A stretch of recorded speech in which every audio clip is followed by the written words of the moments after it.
Hey guys, it's GH. Welcome to Practice Tee. It's a very windy Practice Tee today. Unbelievable. Just hang on a sec.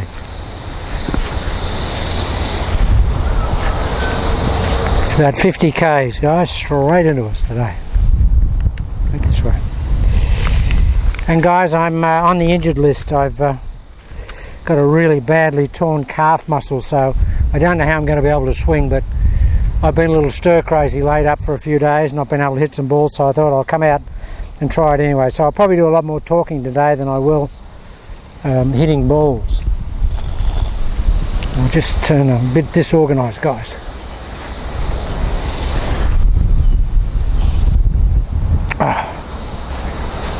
Yeah, I just did some crazy stuff in the gym and pulled a calf muscle. And anybody who's a trainer will know how painful they are and how long they take to get better. No fun. Okay guys, a couple of things. Just one thing first up. Somebody told me the other day that, and I've had it confirmed by Lee, that Lee Como shot 57 the other day at a local golf course near where he lives. 57? Unbelievable. And the guy's a genius. He really is a genius. 57. Well, I got to tell you guys, I actually shot 57 myself a month ago. I did, 57. Took 57 shots.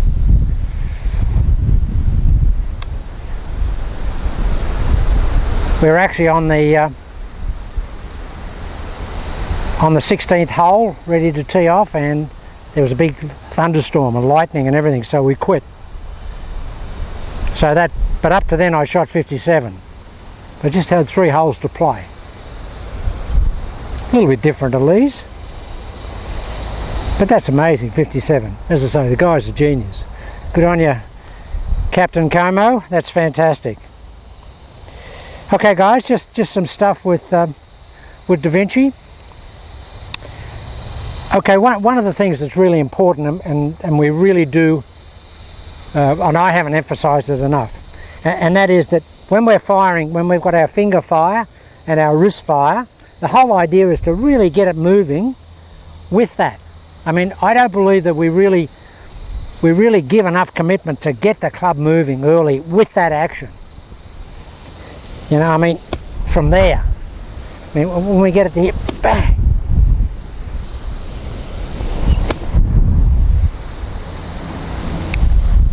I mean, you can really motor the golf club in a very short duration golf swing, guys, when you really do fire it. A lot of the time we'll get here and we're just too late with the thinking. The application is we'll come down here and say, yeah, we're going to fire it, but we get in here and then we start to think about firing it. Well, really, guys, the firing's got to be much more or much earlier than that. And it has to be along the lines of, I'm going to fire it and this is going to stop. The thing that's going to get fired, this is the bullet. This is the barrel. That's the bullet. We're going to keep the barrel steady. Well, that's the firing pin of the bullet. It doesn't go anywhere. The only thing that goes anywhere is the actual bullet coming out of the cartridge. So this is the cartridge and this is the firing pin. And we're going to keep the cartridge in place and let the bullet go. And guys, the way to get the feeling of that is just get a short iron, a 9-iron, an 8-iron, or wedge, or whatever you want to do. And work on getting the feeling of the cartridge and the firing pin staying in place. And just take it back and go, just do that. Just hit a few shots like that. It's actually very unnerving when you first do it because it's a jolting type action. It goes, whoa, and you go, whoa. And the club really does move fast. See what's happened here? Look. You know why that's happened there, guys? Because this is not going anywhere. I'm not travelling this. I could hit that same action, but let that lead arm travel, and it would look like this. But I don't want it to look like that, because that's half the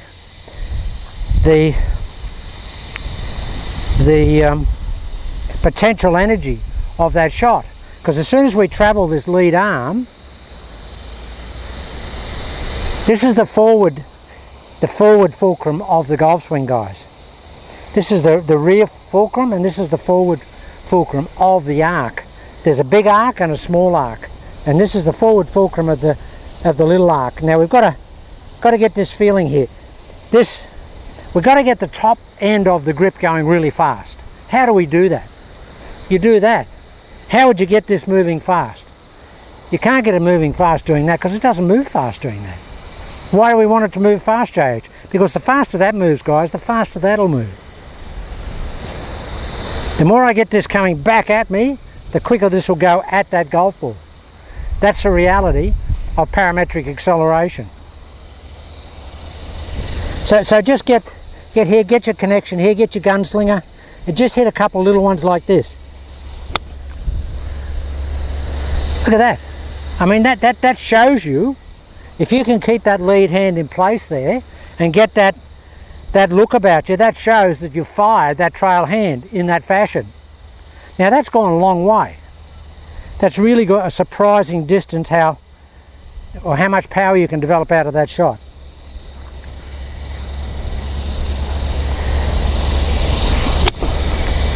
Look at this, guys, it's pointing back here, as it should be, post-impact. You don't want it here. You want the club fully released, and this is the whole idea, the real objective of what we're trying to do here. We're trying to get the maximum release of the stored potential energy that we have in the golf swing. This wind is going to blow my shirt off. Hope it doesn't blow the camera over. If we've got this stored here, guys, we don't want any of that when we get to the golf ball. We want it all gone. And the way of getting it all gone and released is to feel like it's gone and released early. And this will give you the feeling of what you need to have in a full golf swing if you do this here. There it is.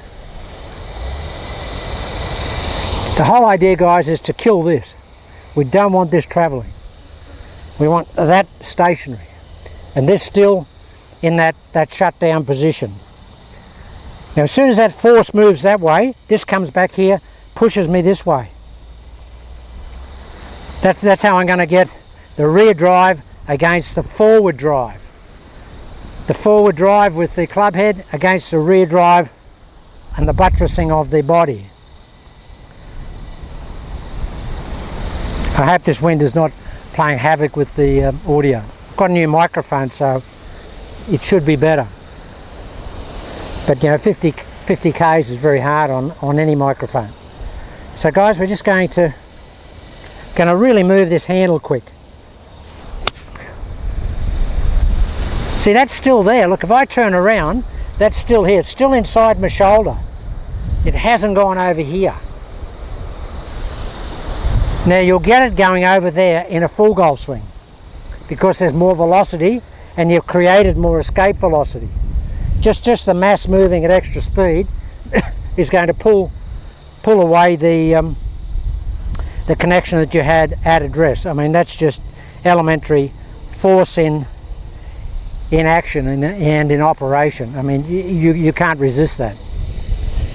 And so guys, all we're doing now is to put that lead foot out. Now I'm just going to push that into a sort of a semi-full golf swing.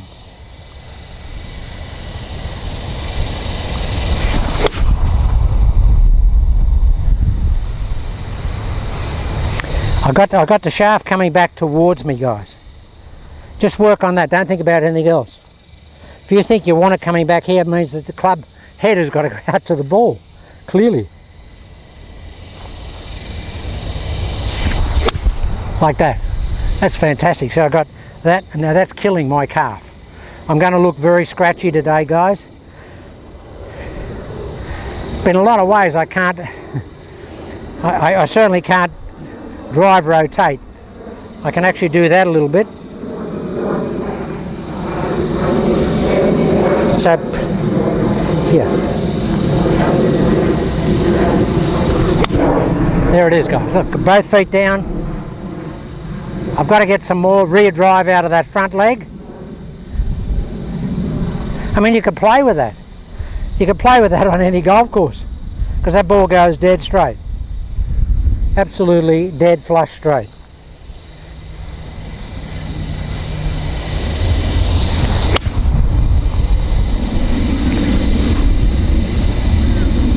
Surprising how far that goes with a little swing. That's probably going, you know, 7/10 or, you know, probably 8/10 of a normal golf swing. It's a 9-iron. All right, so we'll get a little bit of rear drive on this and a little bit of handle back at me. There it is. Here's the rear drive. Look, rear drive back and right foot down or trail foot down. Doesn't matter. Mo Norman did pretty well with that, guys. He did pretty well with it. Doesn't matter. There we go. That's just sensational. Now I feel like that's coming this way. Oh, that's... Oh. Oh. Now you have to work out yourself how you're going to do that. I have a specific feeling where I'm actually... It happens with these ligaments here. I actually fire my hand that way. You'll have to work that out. Just a personal thing. But I actually feel like, oh, I'm actually pushing my wrist like that to get the handle going this way. While I think of it, somebody asked about hitting shots with woods off the ground and not off a tee. Well, guys, I mean, I've got 3, but I invariably never use a 3-wood on the golf course. I have a very strong hybrid, which is a 13-degree hybrid, and that's what I use because it's a little bit shorter than the 3-wood, but because it's stronger and very low spin club, I can hit it as far as the 3-wood. But it's strong, so it's not easy to hit off the ground. You've got to have a good lie. But that's not a good lie. But I want to show you that there's no difference in hitting off the ground with Davinci. The good thing about it, people might think it's an up hit, but guys, it's a level hit. It's a level hit and a fire. You're still pinching the ball. So you don't have to change anything in the golf swing. Just think exactly the same as you would with whatever you're going to do in Davinci. You might play it back a little further if you want to, but you really don't have to think about anything else. I mean, that's just a perfect golf shot. And that's why I never carry a 3-wood. Well, I do if it's a really open golf course and super long par 5s or something, and I know that I'm going to be playing them into the wind. I might take a 3-wood and then just try and hit jolters. But there's not a lot of quality in those shots. They're just purely distance. But see, that shot's exactly the same. Now, there's a lot of pinch on that golf ball. So for guys that were worried about hitting it off the ground, don't be. Just be more aggressive with it. Just get that head going much earlier. Don't be worried about it.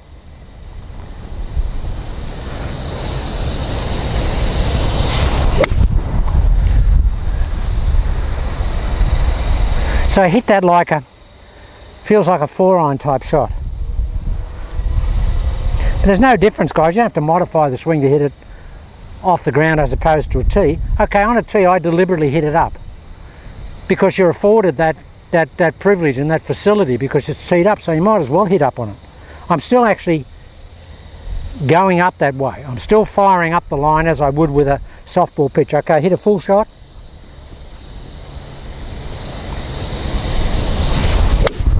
There it is, guys. That's a beautiful shot.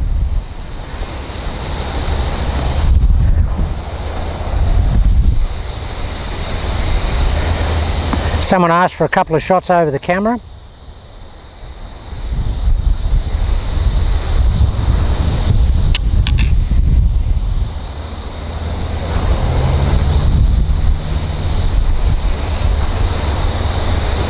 This will go for miles because it's actually downwind. over the camera.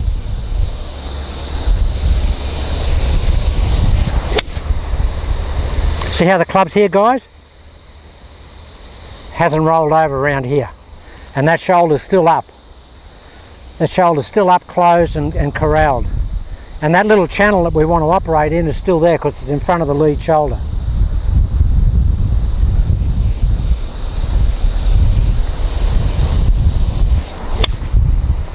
There it is, guys. Gee, that's a good shot.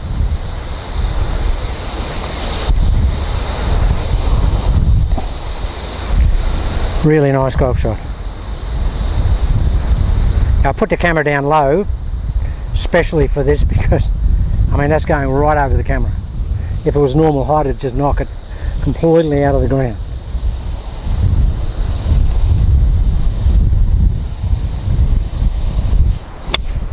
There it is, guys. Look at this. Okay, now I'm driving that foot down today because my calf is sore. I don't want to drive too much off my right ball of my right foot.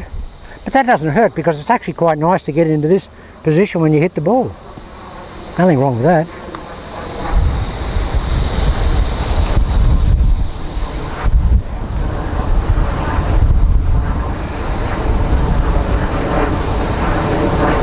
Just hit one this way.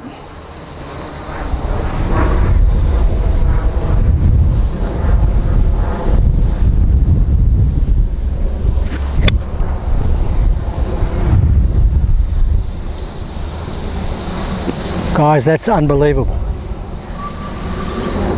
Ooh. Because I'm hitting into the wind there, I sort of tried to lean a little bit into my right side and I just drove into that car. That's just like, honestly, that's like being stuck with a red hot poker. Oh, that is just painful. And just the natural tendency when you're into the wind, oh, what do I do for you guys? When you're into the wind, you just tend to lean into it, and I actually just pushed a little bit off that calf muscle. Oh, I thought someone shot me on the downswing. I'll just try and hit a couple more. I just want to show you what it's like. That was just horrible. That was painful. So I'd have to keep my weight back. I'll have to have a lot of secondary tilt on this and not drive forward because I'm hitting into the wind. That was just a natural thing to want to hit into the wind.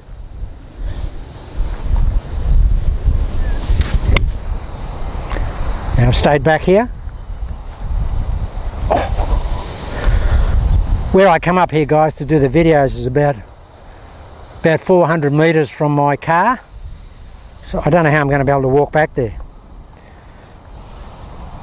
I'll just hit one more.